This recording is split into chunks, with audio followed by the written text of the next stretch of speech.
आज ही क्यों नहीं।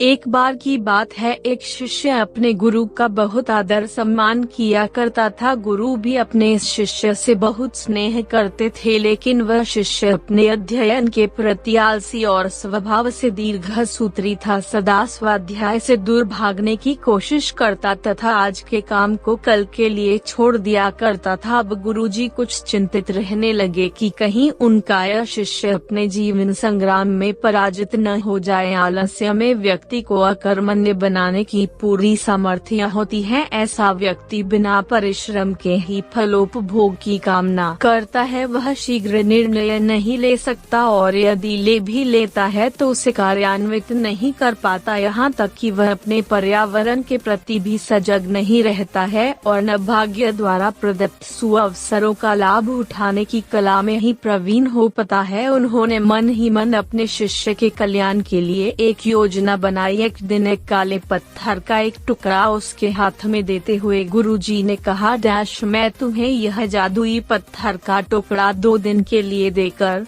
कहीं दूसरे गांव जा रहा हूँ। जिस भी लोहे की वस्तु को तुम इससे स्पर्श करोगे वह स्वर्ण में परिवर्तित हो जाएगी, पर याद रहे कि दूसरे दिन सूर्यास्त के पश्चात मैं इसे तुमसे वापस ले लूंगा। शिष्य इस सुअवसर को पाकर बहुत प्रसन्न हुआ, लेकिन आलसी होने के कारण उसने अपना पहला दिन यह कल्पना करते करते बिता दिया कि जब उसके पास बहुत सारा स्वर्ण होगा तब वह कितना प्रसन्न, सुखी, समृद्ध और संतुष्ट रहेगा। इतने नौकर चाकर होंगे कि उसे पानी पीने के लिए भी नहीं उठाना पड़ेगा। फिर दूसरे दिन जब वह प्रातःकाल जागा, उसे अच्छी तरह से स्मरण था कि आज स्वर्ण पाने का दूसरा और अंतिम दिन है। उसने मन में पक्का विचार किया कि आज वह गुरुजी द्वारा दिए गए काले पत्थर का लाभ जरूर उठाएगा। उसने निश्चय किया कि वो बाजार से लोहे के बड़े बड़े सामान खरीद कर लाएगा और उन्हें स्वर्ण में परिवर्तित कर देगा।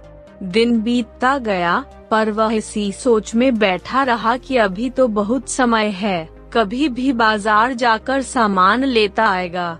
उसने सोचा कि अब तो दोपहर का भोजन करने के पश्चात ही सामान लेने निकलूंगा, परंतु भोजन करने के बाद उसे विश्राम करने की आदत थी और उसने बजाय उठ के मेहनत करने के थोड़ी देर आराम करना उचित समझा। पर आलस्य से परिपूर्ण उसका शरीर नींद की गहराइयों में खो गया और जब वो उठा तो सूर्यास्त होने को था।